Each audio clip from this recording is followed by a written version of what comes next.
team like Kyrie and KD, or the Lake Show with King James and AD. Wish I could match him up with the bad boys from the 80s, but no black and white, I need that in HD. HenDawgz.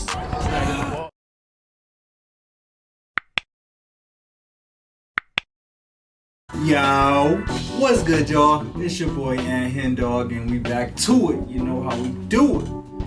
When Tyson inflicted maximum damage on Frazier. I don't know too much about this, y'all. I told y'all, I'm diving into boxing.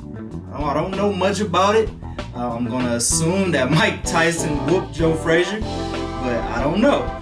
Before we get into this video, make sure y'all subscribe to the channel. We're on the way to 10K.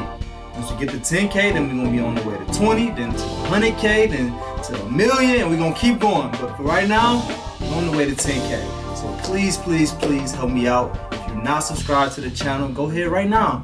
It don't take nothing but a half a second. It's really quick. I appreciate y'all in advance, and I appreciate for the ones that already have subscribed. Y'all some real ones.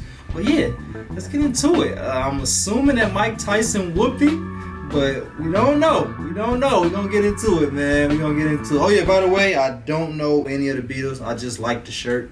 People always ask me like, "Oh, I see you with the Beatles shirt on. Which one was your favorite?" I'm like, man, I don't know none of these dudes. I don't know none. I know they legendary, but I don't know who they are. But let's get into this video, man. When Tyson inflicted maximum damage on Frazier.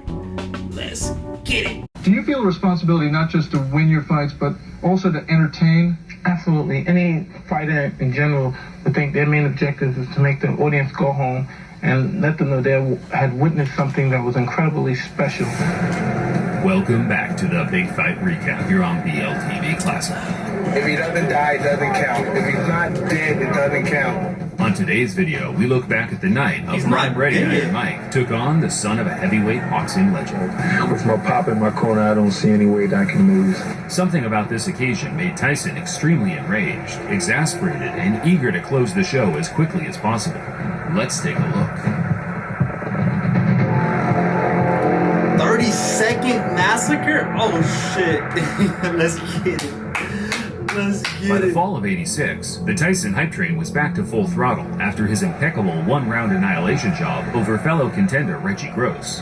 It's very difficult with a kid who throws hydrogen bombs to get him experience. To this point, Team Tyson was still matching their prodigy relatively lightly, despite every boxing fan, including Mike himself, convinced he had the tools to mix it up with the current champions in the heavyweight division. I'm starting to think that you're unstoppable. Do you feel that you're the best heavyweight in the world, that you can step in with anybody right now?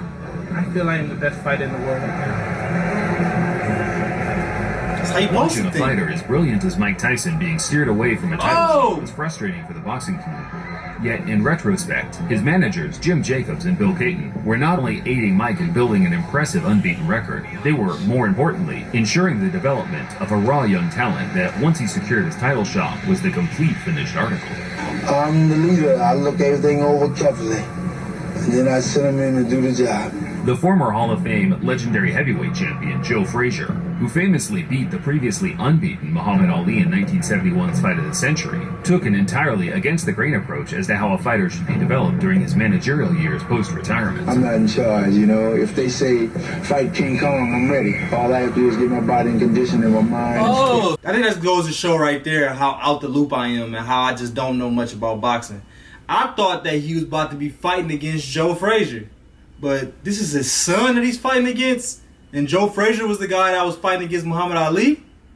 See, I didn't know. I didn't know, but you learn something new every day. So Mike Tyson's about to fight against Marvis Frazier. Okay, all right, bet. And I'm ready. Smoke and Joe had the attitude, if you're going to be a journeyman boxer, there's no point in beating around the bush. As the fighters he trained, such as James Shuler, Burt Cooper, and son Marvis, quickly found out once they were under his tutelage. If I couldn't train these boys, or I couldn't live with these boys, I'd be the first guy to get the hell out the way. Marvis embraced his father's philosophy, where after a very brief amateur career, he began fighting legitimate top contenders inside his first 10 fights as a pro. Against Sowski as he backs him into the ropes above us. Two lefts and a right hand, all by Marvis Frazier, all scoring. Marvis beat Steve Zuski, James Broad, and Joe Buckner in his first few fights. In doing so, he never looked like a world beater. more so a man determined to at least fill a sliver of his father's boots.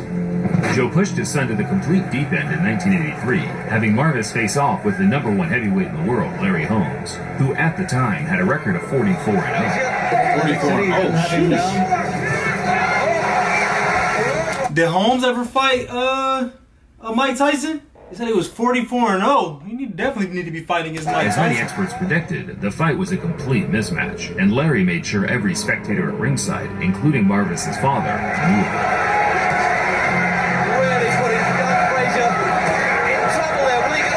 He's taunting that man. Joe never lost faith in his son, though, pushing him even harder in the direct aftermath, where Marvis regained momentum with impressive wins over Quick Tillis and Bone Crusher Smith. Whether the Fraziers genuinely felt they were ready for Tyson or not, Marvis's ranking among the sanctioning bodies put him in the direct firing line of the most devastating contender in world boxing. Entering the ring, trains and lives in Here we go. 24-0, 22 knockouts. As the Warrior. Tyson met Frazier at the Civic Center in Glens Falls, New York in July 1986. Tyson paced up and down the ring during the introductions, angry and eager to one-up what Holmes did a couple of years prior. He later admitted that he was scared, but wanted to project his fear onto Marvis, who, by the looks of things, had the exact same idea. Three judges, the referee does not score, scoring on the round system, supplemental 4-point scoring system. Came out swinging. Lined up even, and the 3 knockdown rule is in effect. Tyson comes out slugging.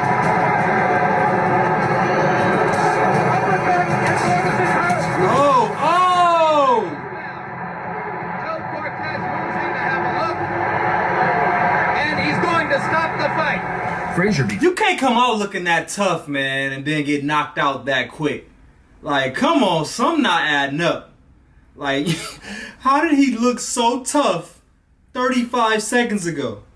Like, if you would have seen him in his face, you would have thought that he was actually ready to fight. But that's what they say.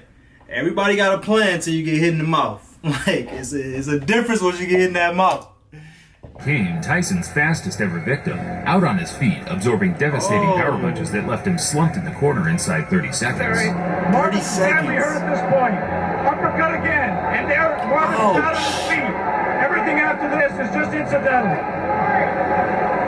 It took a while for Tyson to calm down, pumped up after his, on paper, best win to date. But once he did, he sent a chilling message to the current champions. And I came out and I was confident. I knew the fight. I felt the deep I was going to stop him in the first round. In your mind, if your managers Jim Jacobs and Bill Caton and your trainer Kevin...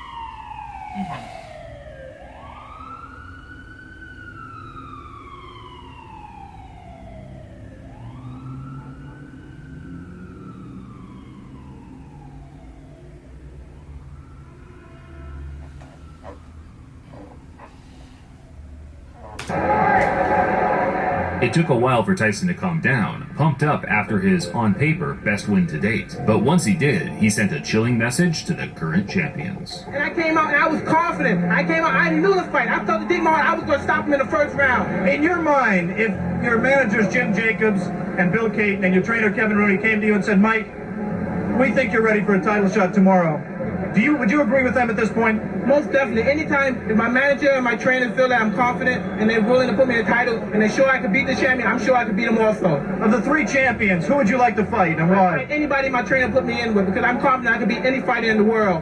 With only 21 fights to his name, Marvis Frazier hung up the gloves for good, proud of what he achieved in such a short amount of time.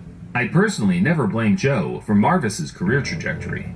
On paper, it looks naive, but the truth is he had unconditional love for his son, and I think both were just living a bit of a delusion regarding his potential. Marvis... 19-2 is not bad, though. Like, honestly, 21 fights, like, that's enough, man. Like, you don't want to be one of them guys that's...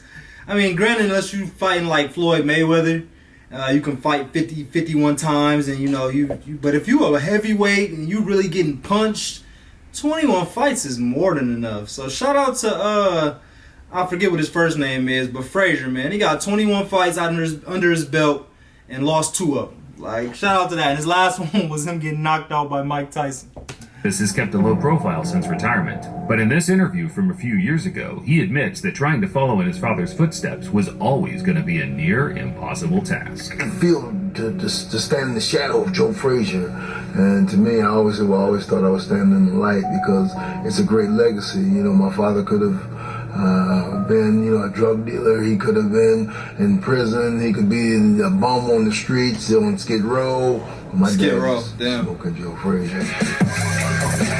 Speaking of Skid Row, I literally live like 10 minutes, 15 minutes from there. Like, that's not too far from my house. That's crazy. But yeah, another great video. Shout out to everybody that just watched that with me. If you're not subscribed to the channel, hit that button for me. Go ahead and like this video if you like this video. And give me some other videos to react to. This is what that say, the night Tyson opponent got impatient. I'm going to have to check that one out. Like I said, I'm trying to get through a bunch of different boxing videos. So give me some other ones to react to other than Mike Tyson too, because all I really know is Tyson and these videos that I've been reacting to. I know a little bit about Mike Tyson, so that's kind of why I've been, you know, going on the Mike Tyson route. But I'm down to do Roy Jones Jr., Floyd, Pacquiao, whoever y'all think would be good content. Let me know and I'll react to them. But I appreciate y'all like always. We out.